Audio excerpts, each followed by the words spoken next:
Rotary International Day. I keep saying that. Our day to think big. Many of you have participated in Rotary's Polio Plus. We've got 2 tables of what I call yellow jackets down here. Come on, stand up, you guys. These are people who participated. Anybody else who's here participated? What fun. It's interesting, the camaraderie of these yellow jackets is something else. I mean, they stick together, swarm together very well, and we're glad to have you here. But Polio Plus is so important, and I think the experience of doing that is important. You caused big. Do big. The Bill and Melinda Gates Foundation and Rotary International together just committed $200 million to eradicate that polio.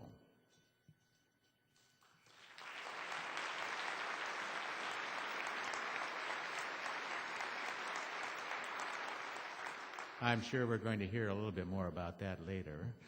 But about big, we're honored to hear from our special member, Bill Gates.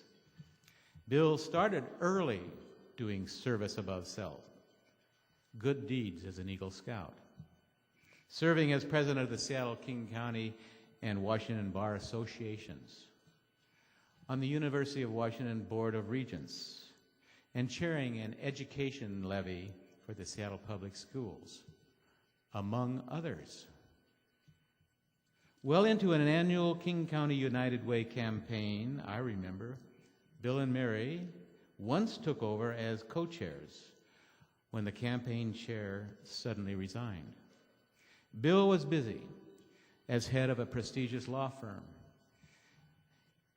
but he couldn't and didn't let an important campaign falter. Bottom line, Bill's always been doing big, like he's doing now as co-chair of the Bill and Melinda Gates Foundation. To hear his thoughts about big, join me in welcoming our fellow Rotarian, Bill Gates Sr.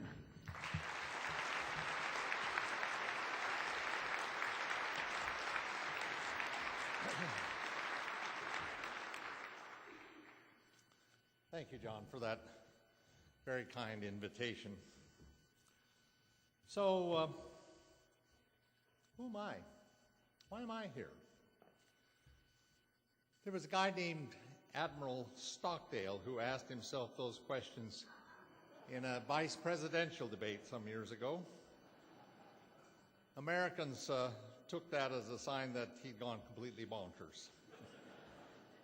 So I assure you that, at least to my best knowledge, I am in full possession of my faculties, but I do have a great amount of sympathy for the Admiral.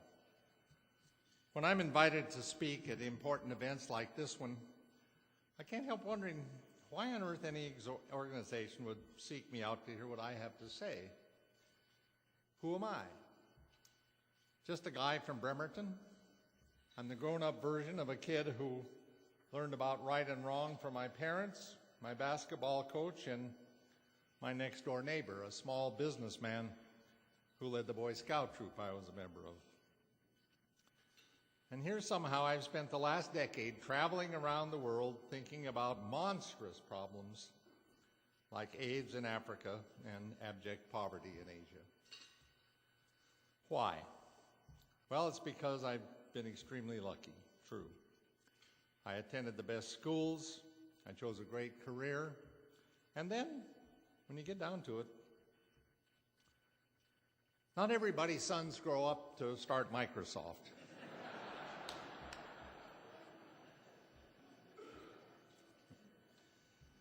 But it's also because we live in a world that is shrinking and fast. The distance between Bremerton and Burundi has never been so surmountable. I'm proud of the little ways I've been able to make my small town upbringing and apply it in some of the most vexing challenges in the world. And that's exactly why Rotary is the finest organization on the planet. You're a massive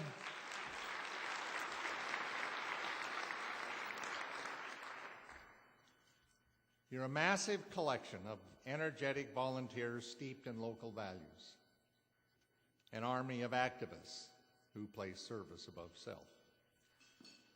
Separately, your clubs are the civic lifeblood of big cities like Seattle and small towns like Bremerton. And together you've turned your combined attention to a new locale, the global neighborhood. You're all a testament to the idea that the world should be as big in our minds as it is on a map. You are beacons of a simple truth, that the key ingredient to making a peaceful world is the understanding that all people, no matter where they live, are equally precious. That's the principle behind all the work the Gates Foundation does, and that's why you meet here for lunch every month, every week. You understand that you have obligations, and they extend out from your hometown to your country and ultimately to the world. But do you also understand that Rotary can be to boys and girls in poor countries what my coach back in Bremerton was to me 70 years ago? Okay, I know what you're saying. Isn't that pretty pie in the sky? Isn't Burundi still pretty far away from Bremerton? And how can I be as important as Bill Gates' basketball coach to a child I don't even know? Well, I think perhaps I have a convincing answer to that charge of naive optimism, and it's just one word: polio. It's really almost impossible to fully appreciate how successful Rotary has been in fighting that disease. It boggles the mind to try to make sense of how dramatically you've changed millions and millions of lives, and here's how to imagine it. When I found out that my wife was pregnant with our first child, I was overjoyed, but I also had some misgivings and concerns. Jonas Salk had yet to announce his polio vaccine. The horrible epidemic of 1952 was fresh in my mind.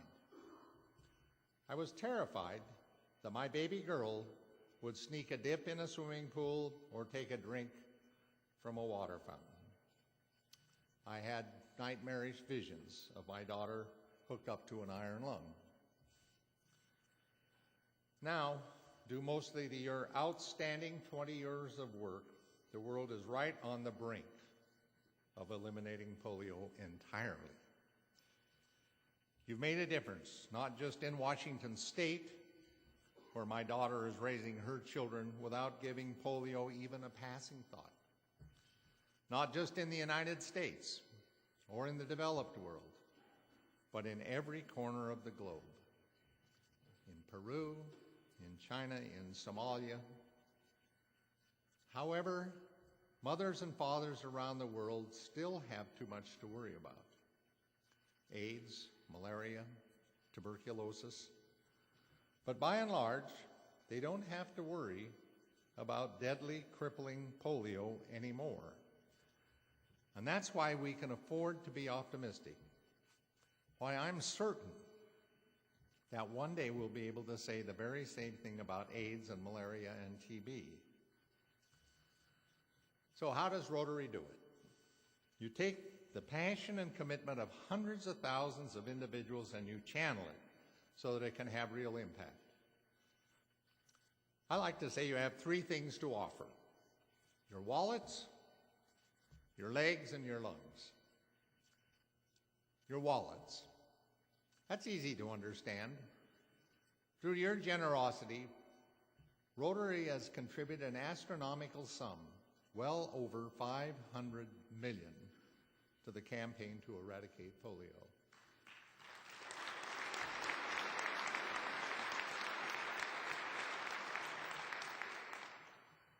The money part is essential. This can't be done without money. Fighting poverty and disease is an exceedingly difficult undertaking, and it ain't cheap. But all the money in the world doesn't matter if it's been spent the right way, and that's where your legs come in. Rotary has more than 1 million volunteers, and it can send them wherever they're needed most. Every year, some of you use your legs in Ethiopia, where you walk door to door administering the polio vaccine. When you come home, I'm so struck by how you describe your experience. Without exception, you say, the Ethiopia trip changed my life more than it changed the lives of the Ethiopian families I met.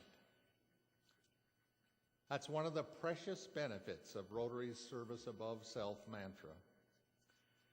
If you really believe in it, if you practice it, you can find that service and self become quite indistinguishable. In fact, service gives deeper meaning to self. Finally, you have your lungs, and they are powerful. Any group with thousands of clubs spread throughout the world has a voice that travels far. When Rotary started talking about polio, people listened. Dozens of major partners joined the effort. And as we sit here today, I would urge you to keep using your wallets, your legs, and your lungs to finish the job on polio, to eradicate it in the 4 countries where it's still endemic: India, Afghanistan, Pakistan, and Nigeria. We're so close. And as we get closer and closer to eradication, there is exhilaration, but there's also danger. There's a temptation to say, wow, we've gone from 350,000 children paralyzed per year to hardly more than 1,000 cases worldwide last year. The work is pretty much done. There are even those who would say that eradication isn't an important goal, that with the relatively small number of reported cases, it's time to move on to something else. At the Gates Foundation and in conjunction with the leaders of Rotary, we disagree in the strongest possible terms. The fact is simple.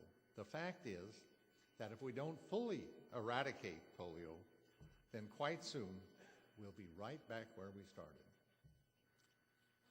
In the United States, we don't tolerate a few dead boys here and a few paralyzed girls there. With the vaccines we have, it's scientifically possible to make sure that no child gets polio. So we've made that a reality in our country. To do any less for the children of India or Afghanistan or Pakistan or Nigeria is to suggest that their lives just aren't as important as the lives of our children or mine, your children or mine. And such a suggestion is really morally reprehensible. I can make any number of arguments on the basis of economic growth or national security, but it really comes down to that most fundamental principle. All lives are equal, and if we can save a life, we should do so, no matter where. Whatever it takes, that's the standard, and Rotary is the standard bearer. You proved that again when Rotary recently joined together with the Gates Foundation for an effort that will raise $200 million for polio eradication efforts over the next 4 years. Between 2009 and 2012, clubs like yours will be working to help raise $100 million to match an initial $100 million from the foundation, which we have invested this winter. Your work will energize the world for this last battle in this war. Let me share some details about exactly what it will take, because I think you need to know how hard it is to fight that last battle. And I think you need to know how proud you should be of yourselves and your organization when the world is certified polio-free. We're down to the final four, and I'm not talking about Duke and UCLA. I'm talking about India, Afghanistan, Pakistan, and Nigeria. These are the last four countries on earth in which polio is endemic, and each pose a somewhat different challenge. In northern India, there is such overcrowding, sanitation is so bad, and health services are so limited that it's very difficult to stop transmission. So, what's the answer? A mass social movement against polio in local communities, which Rotary does so well, because Rotary is part of those communities. With Rotary's help, health workers are going house to house to vaccinate the more than 70 million children still susceptible to the disease, and they do it several times a year. Imagine that commitment. In India, the goal is to reach every child under 5 years of age in every town and city every 5 months. The problem in Afghanistan and Pakistan is altogether different. It's hard to vaccinate children in between assassinations, bombings, and guerrilla attacks. So what's the answer?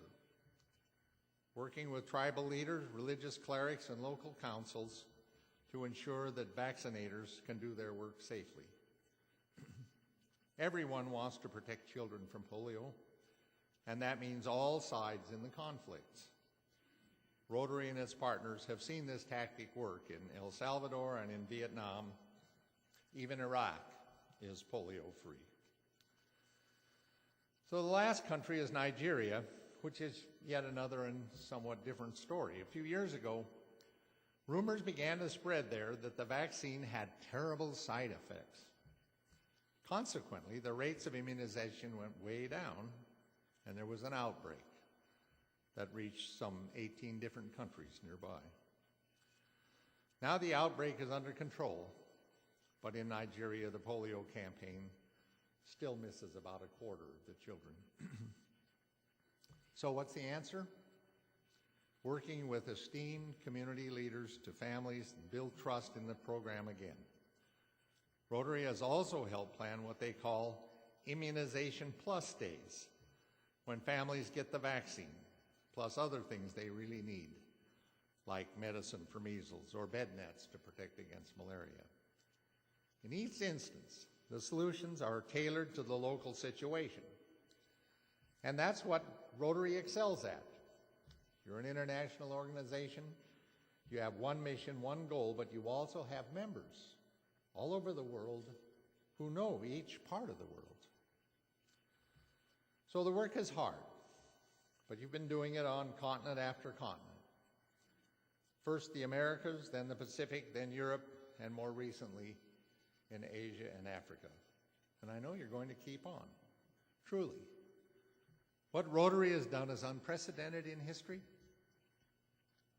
No group has ever committed itself so fully to such a difficult challenge for so many years and with so much success.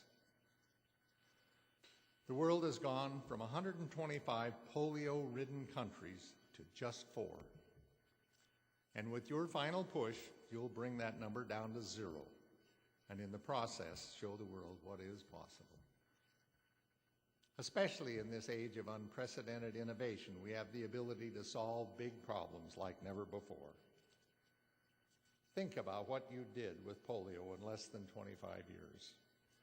Then add all the experience and wisdom you gained from that effort. And add to that the advantages of new scientific discoveries and new technology over the past few decades. Then add to that the fact that the world is paying attention to the hungriest, poorest, and sickest people among us.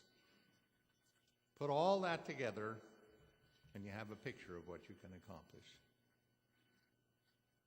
So who are you? You are parents, basketball coaches, and next-door neighbors. You are leaders, and you are good people who feel a responsibility to serve. And why are you here? You're here because you understand that in our century, You are called to serve new neighbors. Your neighbors are people in poor countries that once seemed far away, people who once seemed so different from us.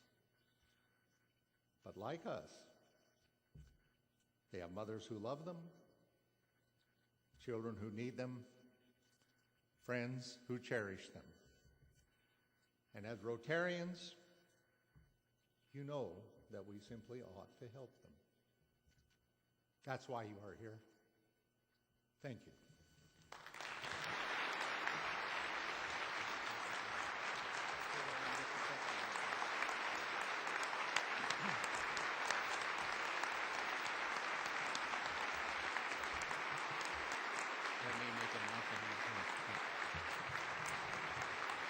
Bill has been willing to answer some questions that you might have raised at this point.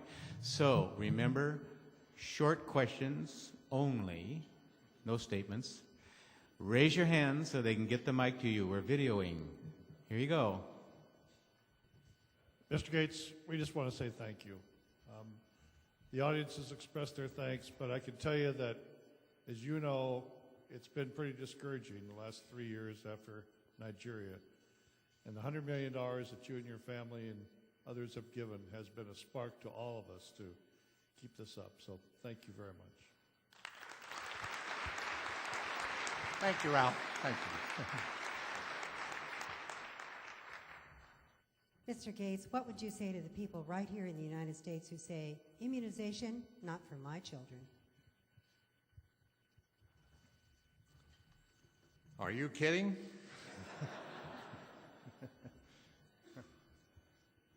Think what it's done. I don't know.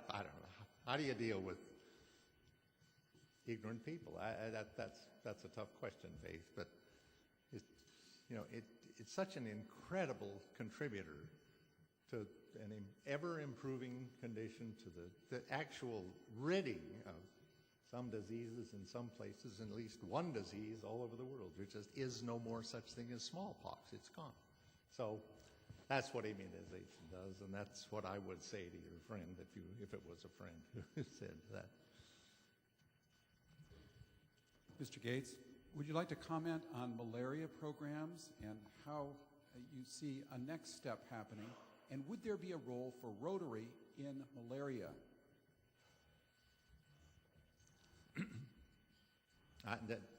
To start with the end of that, of course, it is like polio. It's massive. It lends itself to different kinds of things. Early last year, I was in Zambia and saw the most incredible organization for the distribution of bed nets in that country, which is something that everybody recognizes to be a very substantial potential contributor to at least minimizing. I don't think there's anybody who thinks that malaria is going to be disposed of by the most success we could imagine with distributing bed nets, but it will make a huge contribution. And then there are all kinds of interesting things happen to that. It's so complicated, and part of it is dealing with the mosquito, which of course is the source of the disease. And somehow there are people who are figuring out a way to make the mosquito, make humans unattractive to these mosquitoes. In fact, right over at SBRI, they've got a team of people over there working on that seemingly amazing notion of how to rebuild the biology of a mosquito. But there's a lot to be done. Of course, it is perhaps the single major problem in terms of global disease. But and there are folks who were critical and questioning of asserting the ability to eradicate it, that it was just too hard, too big, too widespread to make that a goal, an explicit goal, that we should just talk about reducing it. But that doesn't happen to be where we are. Our view is that it can be eradicated, and in the end, it's going to be just like polio. It's going to take people on the ground going over there year after year and putting on their yellow vests and working at it. So, Mr. Gates, you mentioned AIDS in your earlier comments, and I wondered if you could comment on what the Gates Foundation is doing in AIDS. I don't know if everybody here knows. And then secondly, we're in the midst of a presidential campaign. Could you provide any advice to the presidential candidates if they were here in our Congress on what the United States government should be doing in the battle against AIDS? it turns out that AIDS is really, and HIV are really tough. And we keep having these major tests, and they turn out not to really show us anything. And we just have to keep at it. But we don't have any single thing that's going on right now that's terribly encouraging about that particular situation. With that, nobody's going to quit trying. But it's a long ways off, I guess. The real truth of the matter is, however big we are, or however big your contributions may be, there is nothing in this world to match the generosity of nations. There is nothing in this world of even modestly equivalent size. And it takes the generosity of nations to other nations and the people of other nations really to manage these reforms, these improvements. And our country is there. We're a long way behind the Norwegians and the Danes, who are very, very generous. And we're a long way from that, what was the goal that was set a couple of decades ago or 15 years ago, of 0.7 of your gross national product into the contribution to deal with the global health problems, and we're a long way from that. And so we should just keep encouraging that. It's obviously not on many politicians' front burners. You haven't heard much about it in the campaign, I don't think.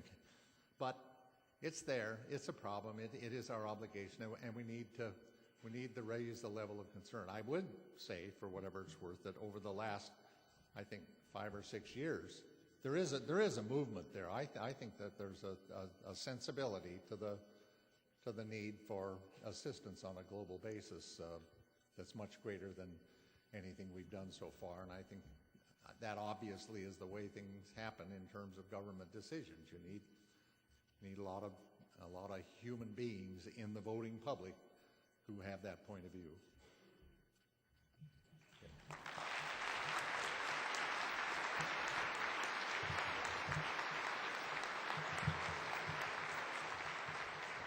Isn't that good news that we were doing so much in the Polio Plus area that it did catch the fancy and the interest of the Gates Foundation?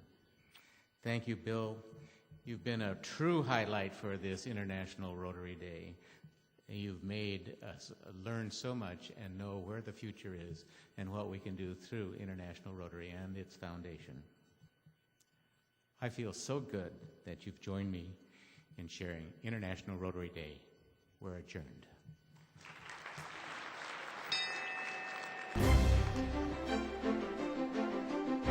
Seattle Rotary Online is made possible in part by a grant from First Choice Health, working with the Washington Health Information Collaborative to use technology to bring better health care to patients throughout the Pacific Northwest. First Choice Health.